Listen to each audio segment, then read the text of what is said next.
ማቲያስ ኩኛን አስፈረመ ደንዲል አለቀ። እንደገና ደግሞ ብሪያን ምንቡሞን አሁንም ደንዲል እንዴ አራባቴ ራይት ሌፍት ምን ቀረ? ኔክስት በቃ ምንም ከባድ ነው የሚሆነው ማንቸስተር ዩናይትድ የእውነት ነው ማለት ምንም ሲዝኑን በቃ የሚገርም ጨዋታ ልናይ እንችላለን። የሚገርም ጨዋታ ነው የምታዩት። አረ ለካንስ የሚገርም ነው። አንተ ተጫዋቾች ምንድነው ስራቸው? ሰርተን እንለወጥ ነው ጨዋታው። ሰርተን እንለወጥ ነው የእውነት እንደዛ ነገር ይመስለኛል። እንዴ ብሪያን ምንባቡን ሰምታችሁታል ያለው?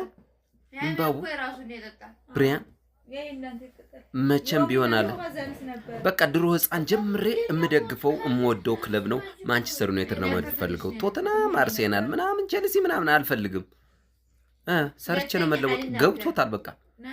እሱ ብቻ አይደለም እኮ አልሰማችሁም? ቤተሰብ ሰምታችሁታል? ብሩኖ ፈርናንዴስ ያለውን ሰምታችሁታል?